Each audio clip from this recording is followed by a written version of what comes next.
Greetings, greetings. Welcome. This is Body-Culinary. I hope everyone is doing well today. I'm having a productive and peaceful Sunday, and I'm having a pretty good day. Feeling pretty good.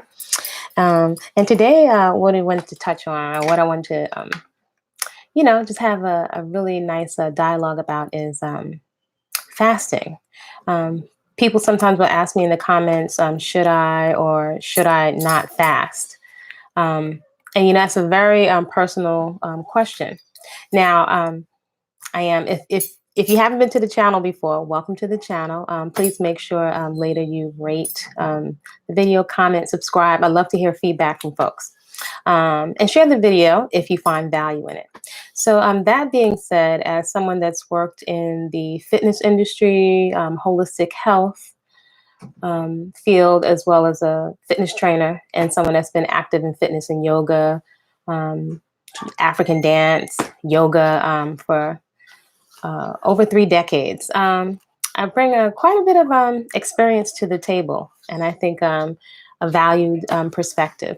So one of the things that I'm trained in is nutritional fasting. So fasting and raw foods is definitely a popular and a hot topic right about now. So folks usually asking questions about fasting as well as exercise and diet usually are coming from a perspective of weight loss.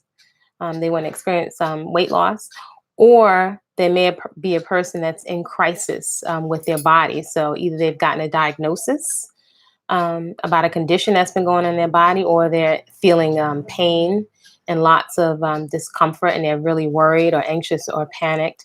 That's usually where people are coming from. The other place people might be coming from is the desire to look better because they've broken up in a relationship. But most often, people are asking questions about fasting when it pertains to weight loss, or if their body is in crisis.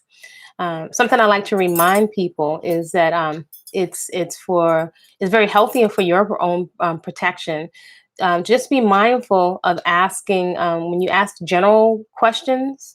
Around fruits and vegetables, those are pretty general, but everyone has a unique set of circumstances of things that are going on in their own body. How your body got to the point that it is right now. We're like a walking pile of habits, of things we've been doing for years and years and years on the planet. So, we have lots of stuff that's stuck down in the body. So again, people are coming from a perspective of weight loss. And so when someone asks such a loaded question of should I fast, there are many variables to consider when you're going to fast. Now, I can say, which is this is interesting, right? And I'm such an avid experimenter, even after 30 something years. But right now, I'm on, and I had to look at the calendar, day 5 of a cleanse. And so, this is really interesting. It feels so effortless. It feels very natural, and it feels like no pressure. And this is the perspective that I come from when it comes to exercise and fitness. I find it very valuable, and in working with lots of clients as well as being on my own journey for over 30 years, that we dial in, right? That we dial in and we tune in. Quite often, a coach and a trainer is holding space for the client, the person that's seeking information or seeking guidance. The client is the trainer or the coach is holding space for you within your process. So everyone's body is different. There's so many different variables to be tweaked when you say a fast. So usually when somebody's asking a fast, they're not specifying if it's a water fast, a nutritional fast. People want a quick fix. And it was not really, I think, fair to the person if I would say, yeah, go do a water fast, or yeah, go do a juice fast. There's so many things to consider. The person's schedule, their work schedule, their chores and their responsibilities with family members. I think a big one that I'm very sensitive to as a mother is people's their budget.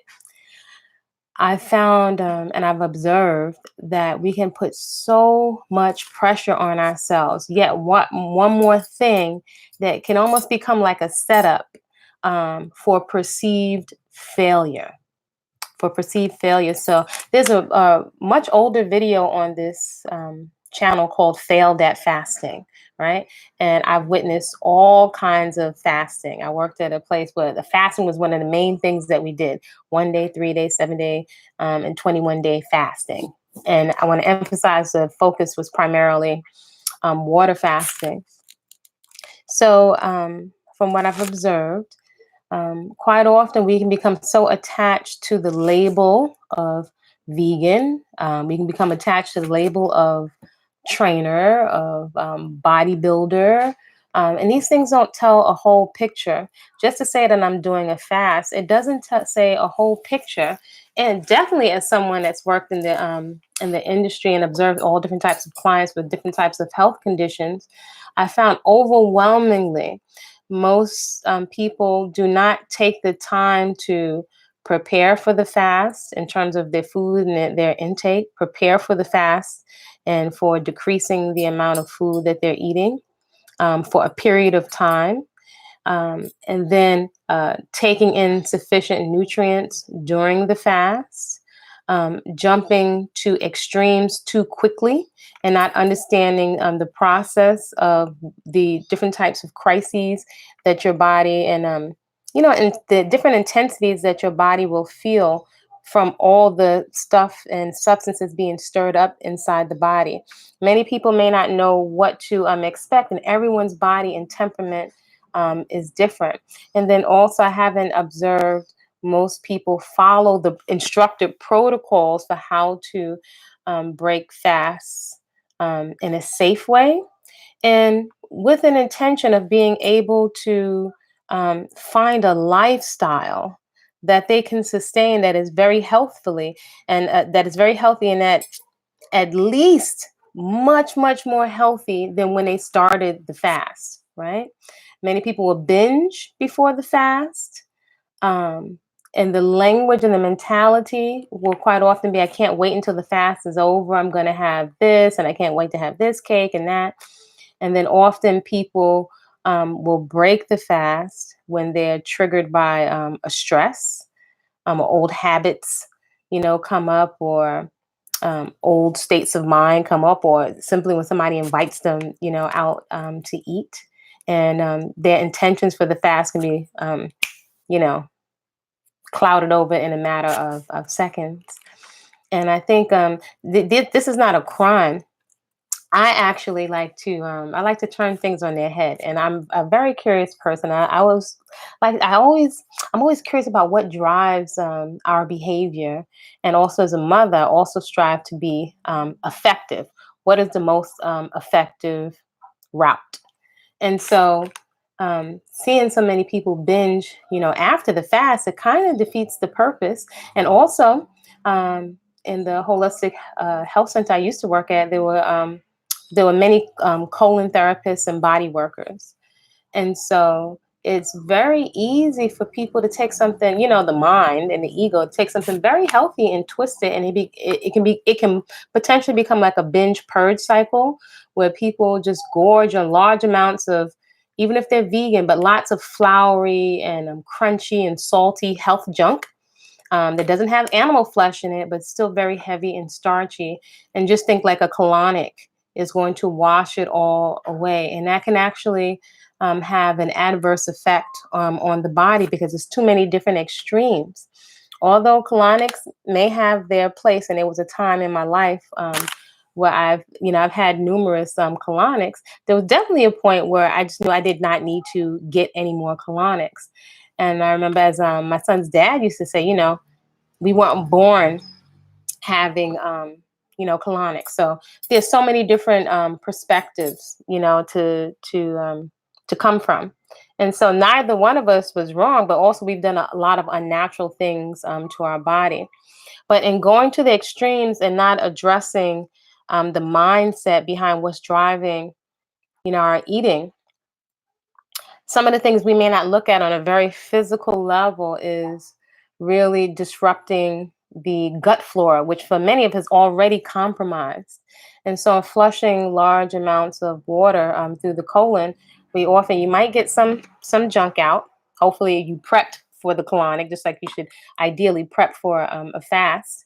And quite often we can wash away a lot of that bacteria, and many of us don't do things and have no way of really checking to see if we balance that out. And it's not just a mentality of taking a pill. If I take a pill, that does not guarantee, for example, I could have spent a whole lot of money on probiotics. But sometimes those probiotics could be dead. These are substances that are sensitive.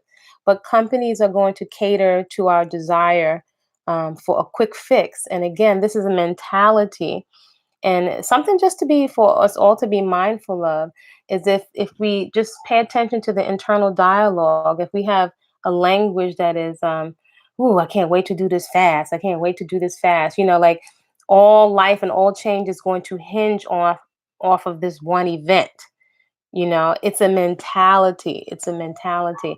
If I think of myself right now, I feel, and I can think of maybe one to twice before in my life where I felt this relaxed and tuned in and dialed into my body in terms of I know I'm getting high amounts of nutrition, but I just don't need to eat heavy food right now. And I feel you know, I feel relaxed mentally, and I think that's very, very important. Quite often um, we're going to fast out of fear of being fat, fear of being unattractive, and this just usually plays over into a lot of our different behaviors. So I'm very big on taking the time to notice. So should I not fast? Only you can answer that. In terms of how you feel and where you are, but also keep in mind, quite often we're not really objective and logical about ourselves. A lot of times we're going with our feelings and our emotions, which can change like the wind from moment to moment. And I think it can be very beneficial to observe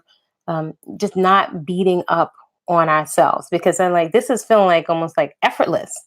It's like I don't really have a need to eat. Now I'm not just doing water. I've been doing juices. I've been doing teas, even my choice of the herbal teas. I let my self feel what I'm in the mood for or what my body may need. Now, that being said, as someone that's trained, I'm aware of how much liquid I need so I'm not dehydrated. If I'm riding around in the hot sun because it's hot where I am, I have enough nutrition in my system. But it's such a holistic picture, a whole picture of listening to my body. I can tell you, and this is kind of tricky with sometimes folks don't like to reveal stuff personally because the person out in internet land just takes it and runs with it. I saw this person doing it, so this is what I'm gonna do. But I can say like probably like 7 pounds just dropped off me in a matter of like 4.5 days. 4 days, really, where people don't make the distinction of this if it's water retention, if it's bloat, if it's old waste. I think the beautiful thing is I haven't been really exercising actively in a gym. I've been doing riding up and down the hills, which are pretty steep, by the way, with lots of produce. It just feels very natural and very relaxed, and I think that is so important. I can definitely feel that my skin is not puffy, from eating sea salt, because I haven't had any sea salt. And I can definitely notice when this is big for me at this point in my life. So some folks may or may not relate.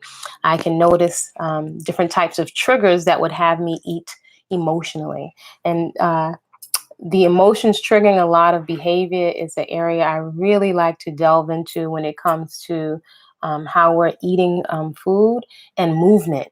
I really like to use the movement as therapy and as a form of nourishment, pretty much. So, somebody is ringing me. But I really like to use the movement as a form of nourishment, because quite often we're triggered from stress. The first thing that we want to do is go to eat something. And so I'm much more able to, oh, I don't want to get up to answer that. Somebody's calling me in Central America. But I really don't want to go into using, or when I'm triggered emotionally, I can notice when I want to eat something to make me feel or not feel. And the huge distinction is I can notice that I'm not hungry. I'm literally not hungry. I'm already hydrated. I'm nourished and I'm physically not hungry. So that's a big distinction, and that's a big noticing. So usually people are so focused on recipes and weight loss, and that I think one of the reasons we don't have a lot of sustainability is because these are some of the areas that are, I would say, is actually very uncomfortable, and most of us never make it over that hill. We never make it over that hill of thinking like these emotions or the irritation from being triggered are going to take me out. So I have to, it's almost like an automatic reflex. I have to eat something right now to calm myself down because I'm so angry. I'm so irritated. Um, I can't take it. So I just got to eat something. And these things become habits, habits, habits. We're so focused on the weight loss, we're not thinking of the mentality that's driving our behaviors, if this makes sense. So yes, it's great. I can feel a difference, you know, um, in my skin, and I've been getting some more sleep. But it's such a bigger exploration mentally and emotionally. So as I like to say, the whole living, unprocessed, cruelty-free foods, cruelty-free first to me and then to everybody else, are it's not the whole picture, but it's very, very huge in your toolbox of self-care and also self expression and self actualization, if that makes sense. Self care, a way of expressing yourself. When I say expression, expressing your emotions without them being blocked, um, without cutting them off out of irritation, right? As a reflex to being irritated or angry thoughts or, things not going quite the way we want. We have a reflex. It's a reflex, like just like blinking of your eye. We have a reflex to respond, and it's societal. We just eat, eat, not for nutrition, but just for a type of soothing, which is really only superficial for most of us, because usually what we're eating at those times is not celery, broccoli, green juice, or even strawberries, right? Quite often it's usually starch, something crunchy, salty, something very, very dry, something very devoid of water. So um, being able to be quiet and be relaxed is so huge. And eating unprocessed foods, just getting with to the point of eating unprocessed foods, that's huge for many people. I know I'm an emotional eater. Hey, greetings, Tiffany. That's many of us. And I think there's so many levels of it's so deep. I think I've observed there's so many levels of that we don't even notice, of shame, anger, all these different emotions that when we're eating and eating mindlessly, right? Like I see now, there are many people on YouTube, you know, if there's a juicy piece of gossip or something, they have these little gifs or these little mini video clips. Well, they'll say, I got my popcorn. And if you think about it, not demonizing any of those things, but stepping back and looking up objectively, it's it's thought of as cute, funny, and encouraged to eat mindlessly, like it's entertainment, with no regard for your kidney, your liver, your organs. Most of us don't even, many of us may not even know where our organs are placed at inside of our body. So we're consuming in a way that's very disconnected. So without making anything right or wrong, I'm focusing or dialing in more to like how I'm feeling. And it's kind of like yoga, if it makes sense. It's like a journey in of noticing. Many of us, when we're attracted to yoga, we like, oh, I want to do this pose, or with weights, I want to be able to lift this amount of weight. The ego wants to be able to accomplish these things. But and when I say ego, I'm only saying it actually has a purpose. Some of us may think of the ego as only a negative, but the ego is another intelligence within us, right? Within our awareness, and it has a purpose. But often, the same awareness, the same intelligence, a lot of times, if you just listen to it, wants to compete with other people, or it wants to strive to do things. That's not a negative thing. Usually, and studies will show, now some little fitness trivia, that usually, let's say if we're inside of a gym and the strongest man in the gym um, can lift 500 pounds. But all of a sudden, one day, somebody comes inside the gym and lifts 700 pounds. That's within a week or a week and a half, maybe a little bit more, somebody else would be able to lift that weight, right? When people break world records in track and fitness, it stimulates other human beings to test our boundaries and also to see the possibilities of what humans are, of what we're able to do. For those people that have ideas and can envision, look at birds and think, oh, I want to be able to fly and create an aircraft, kind of like that. So we learn from each other.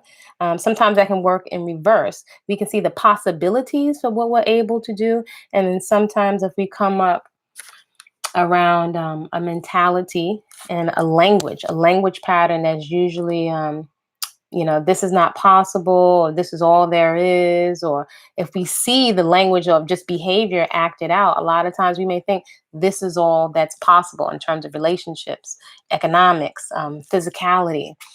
Some cultures, in terms of what women are able to accomplish with their bodies, they may think it's not possible just because they haven't seen it expressed, and no one has ever question and say, wow, what would it be like for us to be able to do this, as women? So we don't question it. So we don't test the waters.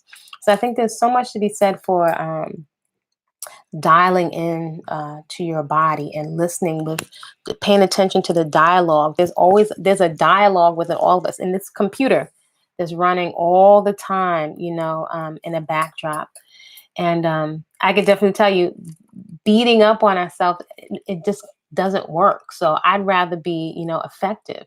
So I invite folks to have a healthy curiosity around what it is you're consuming, why you're consuming. And it's what's interesting. I think of having, like, I'm going to have the best food, So for example, like a really lovely something that I made yesterday when I went to the market was fresh sorrel. So I don't know if any of you have ever seen fresh sorrel.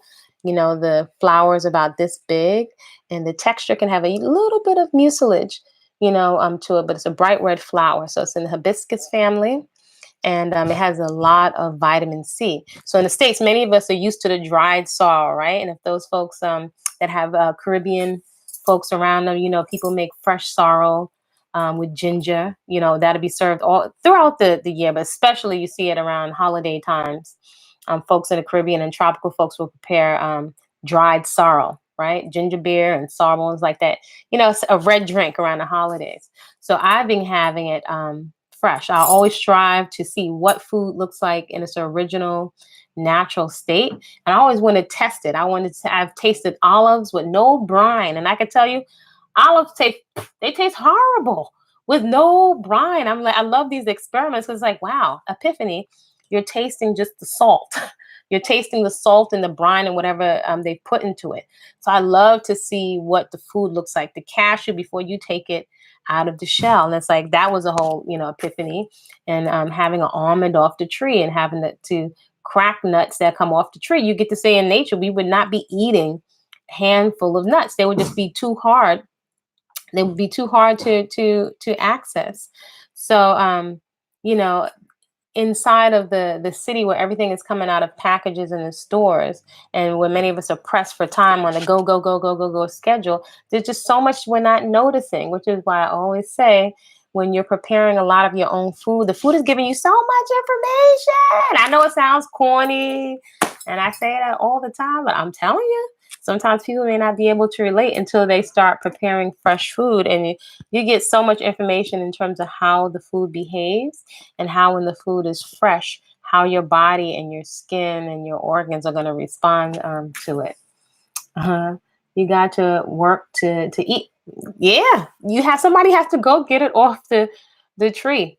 We just had a bunch of bananas. Well, we thought it was two plantain trees that we planted, but one is plantain and one is these little bananas called finger bananas, which are actually really delicious. They have a slightly different flavor. And I was thinking like, because I didn't grow up in the Caribbean, I have siblings that did. And I'm thinking like, these plantains are so small. And I'm thinking they're so green. So I gave away a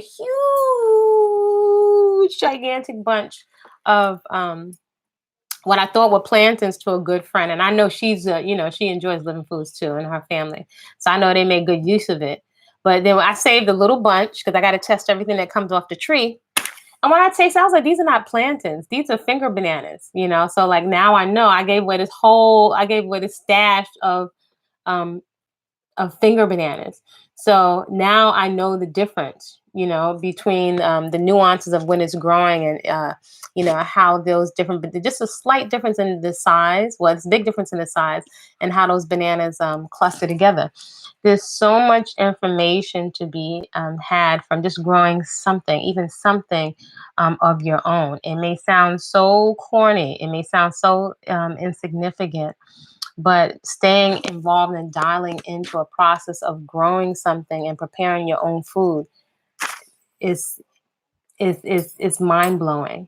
And so while I'm on this cleanse, at first I thought it would be a fast, but I was like, it's not a fast per se. I'm definitely not doing primarily water, and I like to focus on water primarily from fresh fruits and vegetables.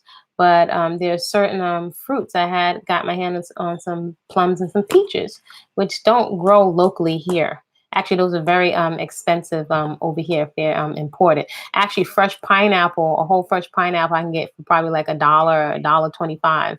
Here is much less expensive because it's local, right? So it's good. Hint, hint. Purchase local. But to blend those things and blend the fresh sorrel and squeeze the juice and have sufficient juice, and it's colorful and it's beautiful, I feel satisfied and I feel relaxed.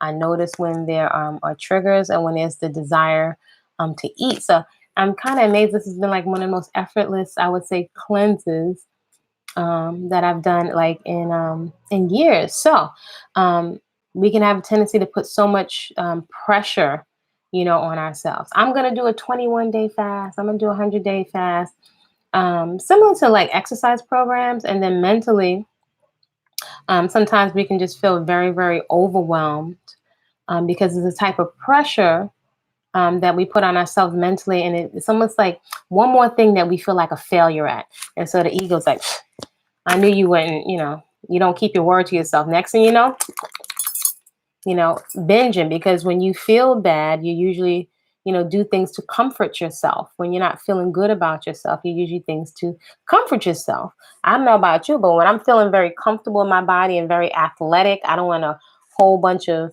um, clothes on. I want to be free to move. I'm enjoying my body and I'm enjoying my skin. I don't prefer makeup. So, and as someone that used to have a lot of acne, it's like a joy to me to enjoy my own body and not feel like I have to do things to my hair and to my skin. So this is only day 5, and I had to actually look at the calendar because I don't like keeping track of it. It's like just a curiosity, like, what is my body and my skin? What are they asking for? So I know enough already. I don't worry about, juices and greens. I got enough greens and cucumbers and produce stocked up, for eons. So at whatever point, if I feel like I want to make a seed milk, or if I want to make a smoothie or a juice, but not with a whole bunch of fiber and have a Vitamix, I have choices, I feel options. So I just say that to illustrate why it feels very relaxed and it doesn't feel like any kind of pressure. And this is one of my passions, is dealing with the emotional part of eating in particular, because I come culturally and also in my family. Um, there's a lot of medication with food, and so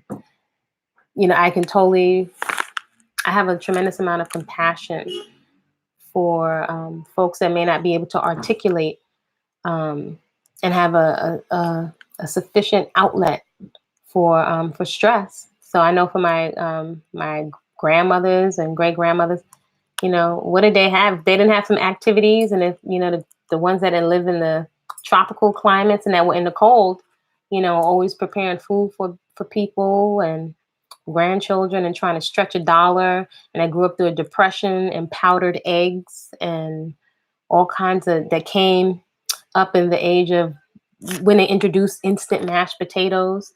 That's a whole mentality. Canned beets. I'm not talking about them canning themselves, but the cans from ShopRite and other stuff, four for a dollar, five for a dollar, string beans and beets. And folks that used to hide food, or not hide to them, but store food in drawers. They lived through a depression. And folks coming from different types of trauma. Trauma really plays a role in what we're choosing to consume and to put into our mouths. But we're moving at such a pace. And I would think it appears many of us, if not most of us, don't have someone in our lives holding space for us to hold space and to stay in the conversation and the dialogue and noticing what the mentality is while we're eating, whether we feel like a safe space to address it, because we can know many of us know that we eat emotionally, and I'm sure many of us have tried different types of things to address it on the surface, and yet still it remains, right? I'm sure it's not a new thing that we know that we eat emotionally. But how have we been able to deal with it and deal with it effectively? How many years, has it been? So it's been quite an interesting journey. I just wanted to share, about this cleanse, because I don't know that I would even call it a fast. And it's like I continually sit more in ease and more ease and rest and noticing without condemnation, without judgment. So judgment in the context of using your common sense is bueno, but judgment in terms of a condemnation, of yourself or others, it's not really, effective.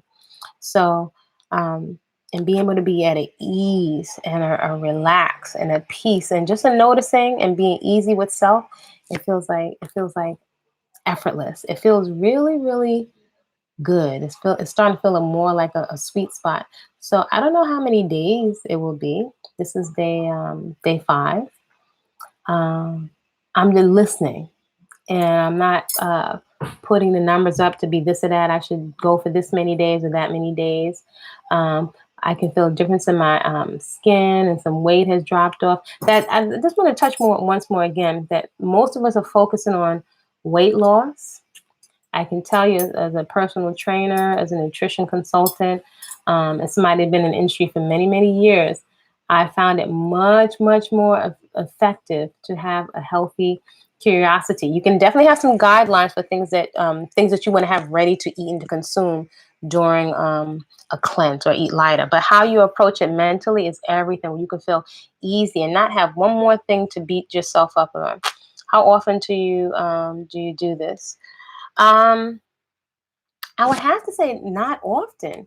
But also for me, where I'm at now, if I look at it, I could think of a time where whenever I would consume nuts, I could feel my skin starting to break out. I could feel it. This has also been going on 11 years of eating unprocessed plant foods, living foods. So all of these different things, nuances, do make a difference. My skin can still break out from nuts, so if I don't sleep or whatever. But I'm not detoxing to retoxing per se. I don't eat fried foods ever. Um, I don't eat any kind of animal products or dairy products. I don't desire them. That's the biggest thing. I don't. So those things I don't worry about. That's been quite a process. And so I've had good teachers and examples. Not a lot, but very few around me and examples. And those are also, I sought them out and had coaches over the years, because for me, I realized it shortened my learning curve.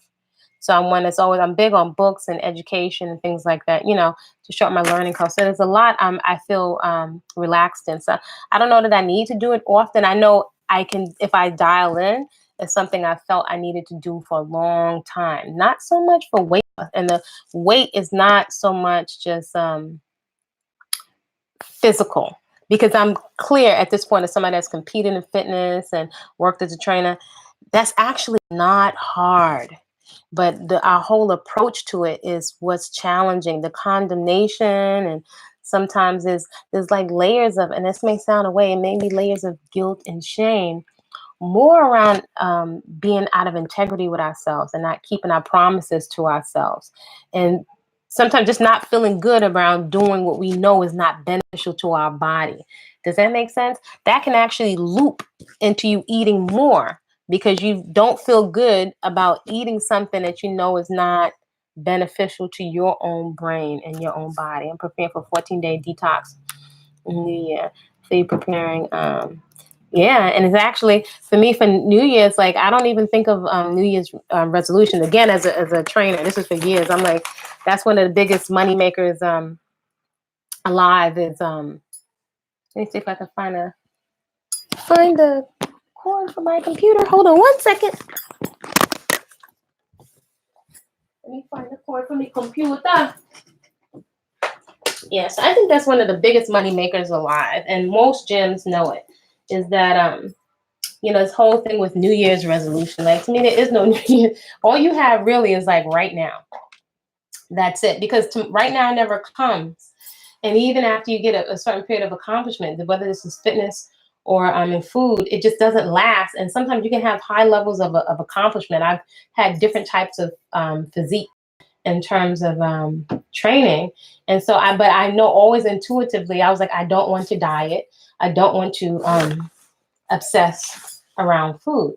By the same token, I don't have a desire to eat something at this point just because it has so much flavor, but it's going to cause me to suffer. I'm very clear. I don't like pain. I don't like suffering. It's very traumatizing to see family members that can't move because of excess weight, organs shutting down. That is traumatizing. And I'm very well aware, even if you're not quote unquote overweight, that's just one thing. A lot of us don't think of our organs. We don't think of the kidney and the liver cannot take the hit from all the medications and all the entertainment eating. It's extremely traumatic to the body. So the body can only take so much. And just like when we're young in our 20s, we think we have forever. We don't bank on having to pay the bill from all of our habits. So that's just my personal experience. Like it's like tomorrow. For me, it never comes. So all I have is today. I move with a sense of urgency. And what I've seen most often is most of us have a sense of urgency when we're being wheeled in on the gurney or after a divorce or a separation or some kind of life crisis. That's when there's a urgency. Many of us don't elicit, or we don't put that kind of urgency on ourselves. So that's been my experience and what I've observed. You remove the pain and we go right back to entertainment. So I just make still gonna get age and get wrinkles and all that other stuff, and that's okay. But I make an effort to be as responsible as possible, responsible and aware as possible when it comes to my body temple. I like from young adult, I'm like, I'll pay money for my food. I will pay money for food because it occurs to me that's my health care. Keeping your word to yourself is a whole nother level of accountability. And this is what a lot of what we're not addressing is the area with personal trainers, where usually like most people come in with the personal training package and they're super enthusiastic in the beginning. And it doesn't take very long, not even a third of the way into a package, for people to lose their enthusiasm. The people that usually finish the goal with the same amount of enthusiasm that they started with really have to have a tremendous why. And I could tell you, you could know, I've seen they can know that they're dying, and somehow that doesn't seem to be the click or the pain factor. Amazing enough, that will shift people into a paradigm of urgency, keeping integrity and keeping their word, where it's like, it doesn't matter. I'm honoring my word to myself. It's not about money. It's not about other people. It is a mentality. It is a mentality. And that mentality can also, it can be cultivated. And we don't have to necessarily wait for a life crisis or, our spouse or your homegirls or whatever to do it with. Most likely, in order to really be effective, it requires us to just get really, really, really clear. There was one point in my life where free food used to jack me up every single time. So this is definitely a time of, again, I enjoy appreciating myself. I'll say about not even a week ago, I was coming in from another part of the country on a bus. I'm in a tropical region right now, and I was coming in on a bus, and I didn't have any covering on because it's really hot here, and I like not to wear a whole bunch of clothes, not be butt naked, but I just like to be comfortable with my little flip flops. And so I'm on the bus for hours with nothing on me, and I have a low tolerance for cold. That was like torture. And then also when I was in the other part of the country, I'd gone into a department store and a fabric store. And they all had so much air conditioning. Most of the country where I'm at right now has no air conditioning, which works fine for me because there's a beautiful tropical breeze most of the time.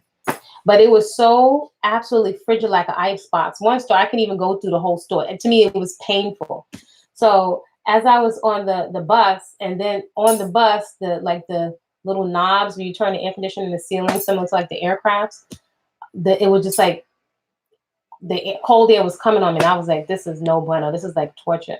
So I sat through there for about 3 hours. And by the time I got home, I was like, I think I might be ill. And so I felt myself getting chills or whatever. So I got like a really intense cold. And it was like, I just slept. And I'm not a type of person. I like to be up with the sun. But I allowed myself, listening into myself, allowed myself to rest, to put some of my work down, to not get online and make so much videos, allow myself to rest. And so this is part of the mindset of prioritizing self-care. I'm the type of person that usually back in the day would show up sick, put my face on and train people sick. I could do it. I'm just strong. I'm strong. But there's a shift in my life right now. I was like, no, I'm going to sleep. And I would never cancel a class. I canceled the class and I'm not going to make myself, because I usually, when I don't feel well, if I try to ride my bicycle up the big hills, I can feel like more pressure in that head. I was like, you know what? Prioritize self-care. I'm going to sleep and I'm going to listen. And I slept one day, and next day I felt a little better, got up, did some work on the computer. It was like, I'm going to shut it down. I'm going to go to sleep and allow myself to rest. You realize a lot of us don't really allow ourselves to rest. And then also mentally, we're not at rest. We may not take into consideration that being mentally at a state of unrest causes different types of chemical reactions inside of our body. Yet we keep focusing only on the recipes. So I think relaxation is huge. Again, which came first, the food or the mood? I would say that depends, because this brain, again, we're usually thinking of muscles, but we're not usually thinking of the brain as a control center. It needs proper nourishment. If we're clogging it up all the time, how can we expect it to make sharp decision making, right? If even the eliminated organs allow the brain to function. So if everything is clogged and working in overdrive, how can we expect the brain to have the capacity, electrical impulses, to be happening efficiently? And this, I think, is actually so simple, which I would think, it makes me think of my grandmothers. They were just very, very simple. So this is day 5, and I have lots of other things to do. I did a little bit of work in the garden today, clearing out a lot of oregano that I had harvested, and I still have a lot of coriander seeds that are harvested, and I'm getting ready to plant some more things. Also, I think it was yesterday when I was at the market, I saw some flowers that gave me a little jolt. And again, if we just dial in and we listen, there's this feeling I have where I feel inspired, where I just can't come out of the garden. I haven't been feeling it so much. And I guess I was really feeling the way that my collard greens, my supply of collard greens that lasts me almost a year, they kind of finally finished. Well, I would say they finished, but now I got 2 collard greens all of a sudden coming back out of nowhere. They're coming back. So how do you like that? But I had saw these flowers. And when I see certain flowers or certain things are not growing, then I feel challenged. Like I have to grow my own. I have to grow my own. And so I've had several bunches of big plantings that I did where the seeds didn't burst, right? These are also life lessons in the garden. And so I was feeling kind of down because that was a tremendous amount of planting, a tremendous amount of weeding for those seeds not to burst. And but that's a lesson of life. Not all the seeds burst. So I was kind of down. I wasn't feeling as inspired because I didn't see as much stuff growing. So that could be the quality of the seeds. So we could take a personal or bounce back. That's life. Like it could be part of the seeds. It could have been they got too much sun. I went to a tropical agricultural conference, and I learned about some new little microbes that are sometimes in the soil that go and eat some of your plants out at the roots. So these are some of the realities, of life. There are so many lessons in the garden. There's so many lessons in the kitchen or AKA um, your food prep area.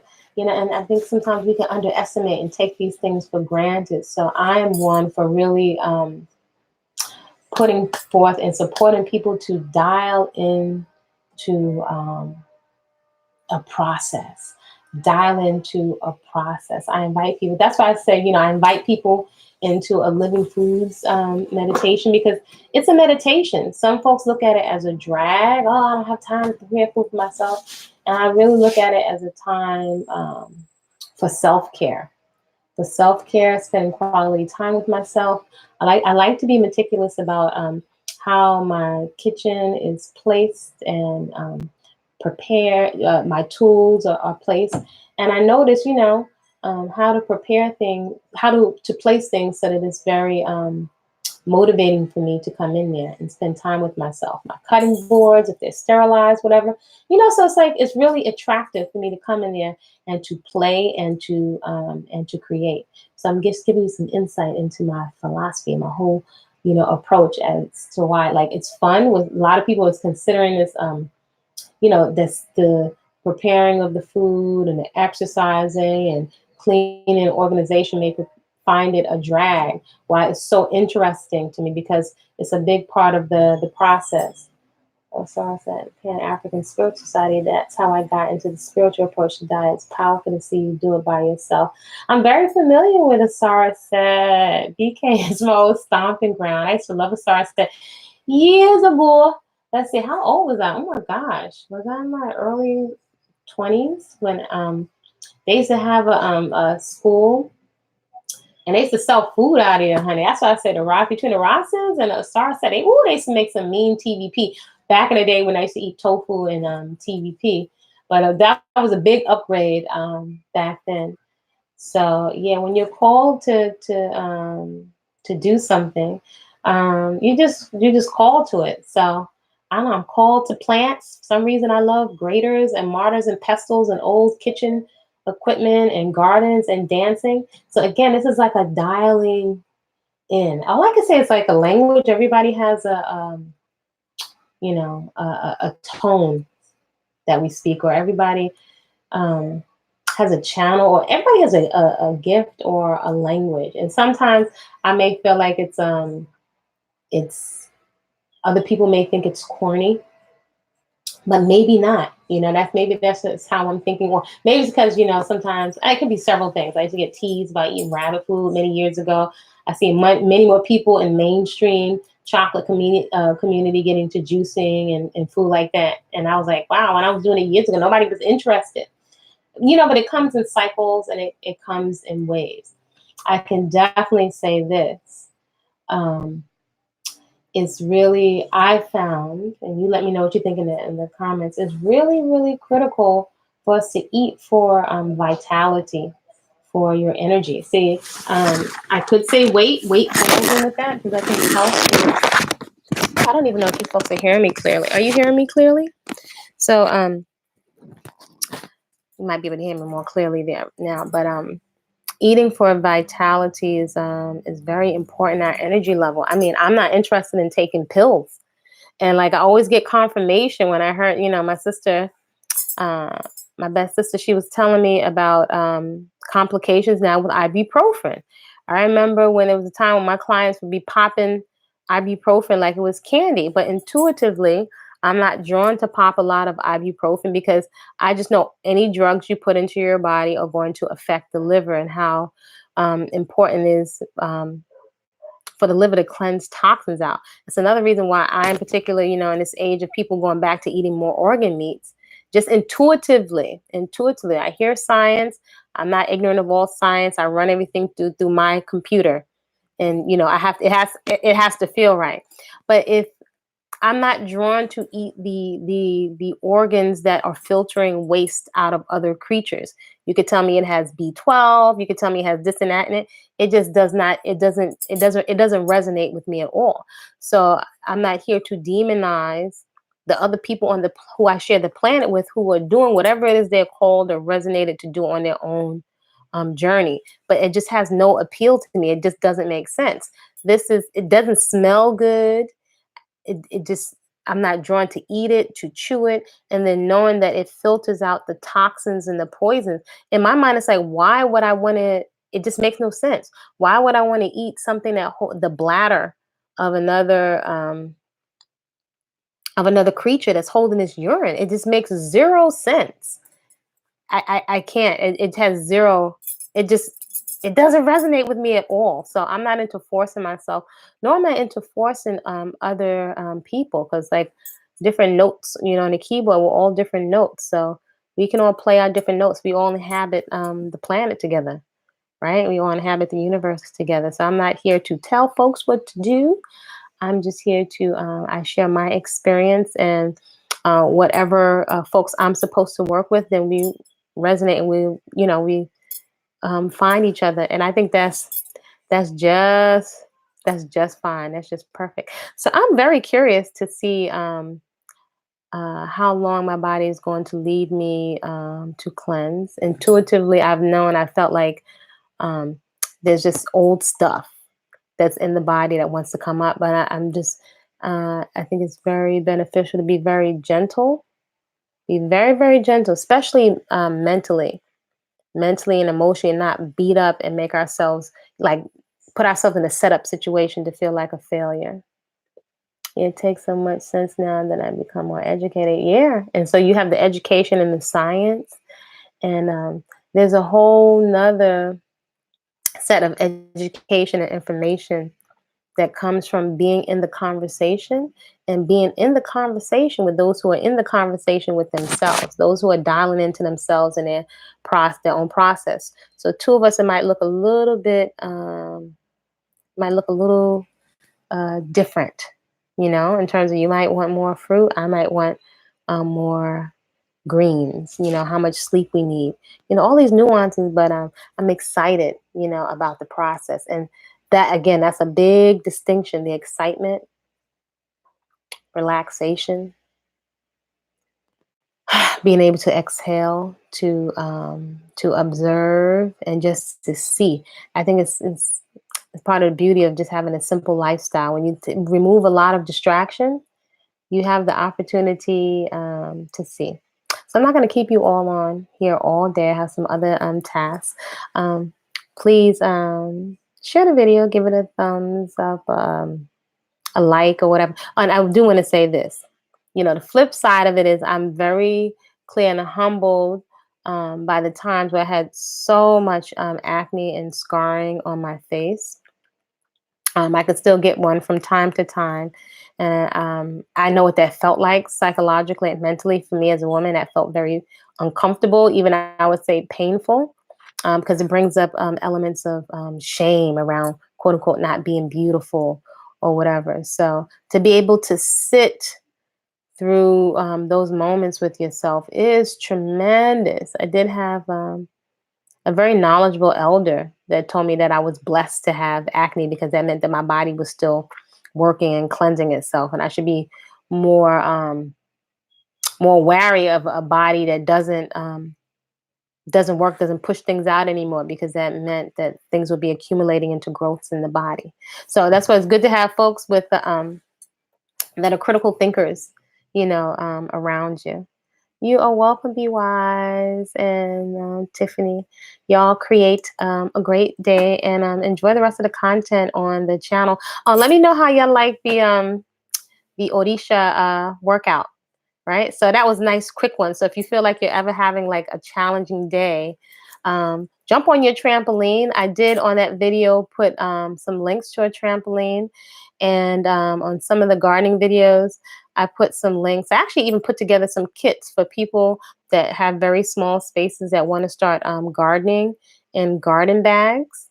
I did make a couple of prototypes for a garden bag where I am here. And I also made some kits because people are asking about the different types of things that I've been growing in. I will grow in all kinds of containers, recycled containers, and also in garden bags. So if you're interested and you have questions for me and you'd like to reach out to me directly, you can contact me at info@body-culinary.com. All right. Create a great day.